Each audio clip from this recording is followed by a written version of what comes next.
Hello guys, म चाहिँ सुतेर उठेँ। मैले चाहिँ डबल सिफ्ट गरेको थिएँ, नाइट र आफ्टरनुन हिजो। त्यही भएर म अब बिहान काम गरेर आएपछि फेरि सुतेर उठेर म फेरि काममा जानलाई। यहाँ चाहिँ मेरो छोरा र मम्मीले मलाई बाई बाई भन्दै बसिन्छ। अनि मेरो छोराले बुमुमा जाने मम्मा भन्दैछ। म काममा हिँडेँ है त गाइज। अब हामी सँगै जाऊँ काममा। अब मैले चाहिँ हिजो आफ्टरनुन अनि त्यहाँबाट नाइट गरेँ। अब आज पनि मैले आफ्टरनुन र नाइट छ मेरो। त्यही भएर डाइरेक्ट भोलि मात्र आउँछु घर। अनि म चाहिँ जाँदैछु बाहिरबाट। मैले पनि बाई गरेँ। अनि अब आज पनि अहिले यतिखेर आफ्टरनुन काममा गएपछि 3 बजे घरबाट हिँडेपछि डाइरेक्ट भोलि बिहान 8 बजे आइपुग्छु घरमा। काम गर्नु पर्यो नि होइन गाइज। तर म चाहिँ जाँदैछु। यस्तो छ ठाउँ, रमाइलो लाग्छ काम गर्न। मेरो साथी आइपुगे। मेरो साथीले मलाई गिफ्ट ल्याइदिएको रहेछ। कति खुसी भएँ म त। अब हामीसँगै काममा जाऊँ है त। हामी काममा गएर म काम पनि गर्न थालेँ गाइज। के गर्नु, साह्रै बिजी सिफ्ट थियो। अनि यताउता गर्दा गर्दै अनि त्यहाँबाट बिजी नै भयो आज। अब यस्तो बिजी हुँदै हाम्रो त डिनर गर्ने टाइम हुन आँट्यो। अब म चाहिँ डिनर गर्न गएँ। हामीले चाहिँ पिज्जाहरू अर्डर गरेको थियौँ। अनि साह्रै मिठो भएको थियो। हामी चाहिँ बसेर खाँदैछौँ। मेरो एज युजल टिकटकको पार्टनर ऊ चाहिँ सदाबहार मेरो टिकटकको पार्टनर हो। अनि म चाहिँ मिठो गरी खाँदैछु। कस्तो मिठो भएको थियो। एकदम काम एकदम बिजी भएको बेलामा यसरी मिठो खाना पाउँदा त मन कसको खुसी नहोला र। म चाहिँ साह्रै मिठो लाग्छ कि फेरि यस्तो त्यो भनौँ न। अब अनहेल्दी फुडहरू चाहिँ मलाई चाहिँ खै किन मिठो लाग्छ। म चाहिँ खाइदिन्छु। अनि गफ पनि गर्दैछौँ हामी। म त कस्तो मिठो गरी खान मन लाग्छ कि फेरि। साह्रै मिठो पनि भएको थियो है। दुःख गरेर काम गरेर बिजी भएर बल्ल एकछिन फुर्सद निकालेर ब्रेक बसेर खाँदा पनि कस्तो रमाइलो हुने के साथीहरू मिलेर खाँदाखेरि। कस्तो मिठो थियो त्यो चिजी पिज्जा पनि। अनि ऊ पनि खाँदैछ। ऊ पनि हेलो रे उसले। अब मेन डिनर खाइसकेपछि डेजर्ट त खानु पर्यो नि होइन। अनि हामीले केक खायौँ गाइज। कस्तो मिठो भएको थियो केक पनि। आहा, त्यसमाथि साथीहरूसँग बसेर खान पाउँदा। अब चाहिँ म त्यो मेरो काम सिद्धाएर अर्को काममा जाँदैछु गाइज। मेरो आफ्टरनुन काम सिद्धियो। अब नाइट काममा जाँदैछु।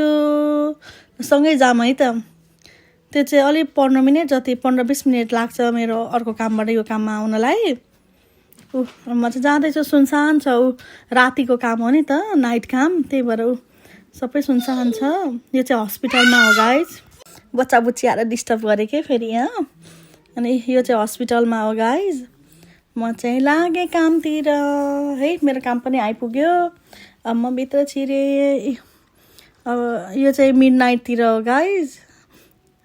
अनि कस्तो बिजी भएको थियो हस्पिटलमा पनि। पेसेन्टहरू आए है इमर्जेन्सीबाट यतापट्टि। अनि बिजी थियो। म चाहिँ काम गर्दैछु। रमाइलो लाग्छ मलाई हस्पिटलमा काम गर्न पनि। मलाई काम गर्न भनेपछि साह्रै रमाइलो लाग्छ। अनि यसमा यहाँ पनि अलि बिजी नै भएको थिएँ म। अनि त्यस्तै छ गाइज। अझ पुरै रातै बाँकी छ यहाँ त है। म चाहिँ गर्दैछु अलि सबै नोट्सहरू गर्नु पर्यो नि त। पेसेन्टहरूको हेर्नु पर्यो। त्यस्तै छ गाइज। अब मेरो चाहिँ अब खाने टाइम भयो। अब राति अब बिजी भएर हुन्छ नि कामहरू गरिरहेको बेलामा त चुस्स खान मन लाग्छ के गाइस मलाई चाहिँ। अनि मैले चाहिँ एप्पल जुस साइडमा अनि ऱ्याम्यून नुडल्स बनाएको थिएँ काममा। अनि त्यस पछाडि म चाहिँ खाँदैछु। कस्तो मिठो भएको थियो भने नि। किनभने अब पिरो अब नाइट काम गरेर खाँदा त मिठो लाग्छ। अब खाना चाहिँ नहुने हो, अनहेल्दी हो। राति खाना मिल्दैन थियो। त्यही पनि अब यो मुख के गर्नु।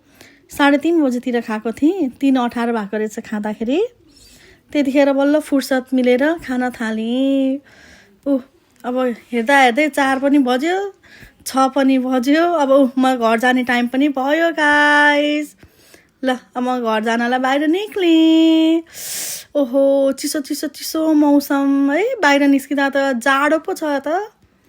म चाहिँ अब कतिखेर घर गएर मम्मी छोराछोरीसँग बस्नु भइसक्यो मलाई चाहिँ। अब म चाहिँ घर जाँदैछु। अब पार्किङमा जानु पर्यो नि त गाडी निकाल्न। घाम लाग्ला जस्तो गरे पनि कस्तो धेरै जाडो थियो। हेर गाडीमा आइस त्यस्तो आइस जमेको थियो घर जानु बेलामा। अब पानी सानी त हाल्नु पर्यो गाइस हैन। साह्रै नै चिसो थियो कठ्याङ्ग्रिदो। म चाहिँ घर आएर पनि सुतेँ। अब घर आएर नुहाएर सुतेँ म त गाइस। कस्तो थकाइला जस्तो लाग्थ्यो। अनि म मेरो मम्मी छोरा छोरीसँग बस्नु पाउँदा त एकदम धेरै खुसी।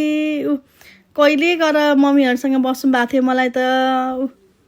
हामी चाहिँ यहाँ फ्यामिली टाइम गरिरहेछौँ। हेर त आमाको काख कति प्यारो। म त कहिले गएर मम्मीको काखमा गएर सुतौँ आनन्दले, आफ्नो थकै बिसम जस्तो भएको थियो। अनि कस्तो प्राउड फिल गर्छु, कस्तो लक्की भन्ठान्छु यस्तो विदेशको ठाउँमा पनि मैले मम्मी बुवा हामीसँग होइसिन्छ है। अब मम्मीले मिठो मिठो पकाइसकेको छ छोरी भोकाई भनेर।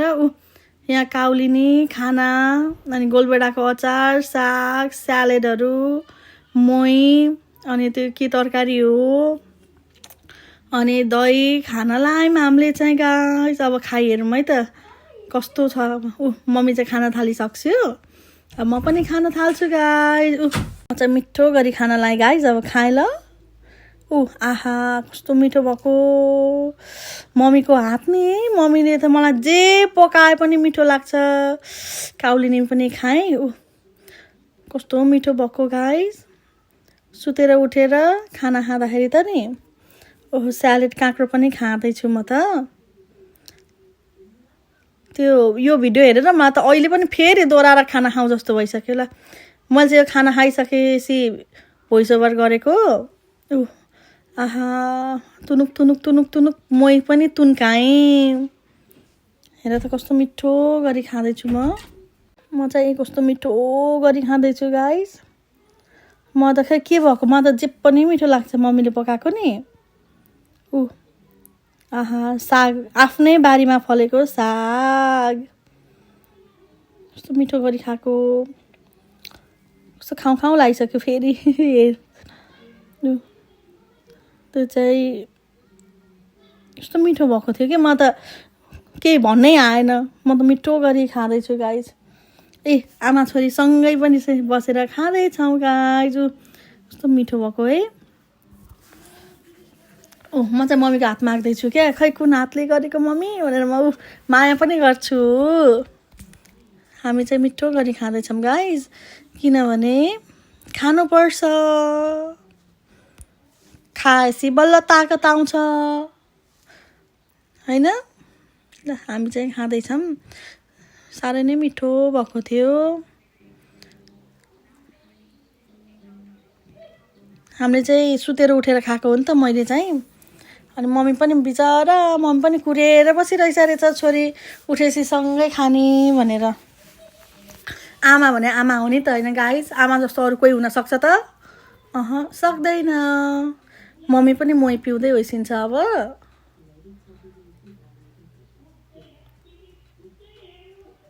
अब म चाहिँ त्यहाँ एकछिन अर्जेन्ट इमर्जेन्सी जानुपर्ने भएको भएर म गएँ। त्यहाँ सानो भएको भएर मम्मी चाहिँ खाना खाँदै होइसिन्छ मिठो गरेर। 2 बज्न लागिसकेछ गाइज। हामीले खाना खाँदाखेरि त 2:30 नै हुन लागिसकेको रहेछ। हामीले चाहिँ मिठो गरी खायौँ ओर्यौँ, रमाइलो भयो। अब चाहिँ म सुत्छु है त। फेरि आज पनि नाइट सिफ्ट छ मेरो, भोलि मात्र आउँछु बिहान। By guys.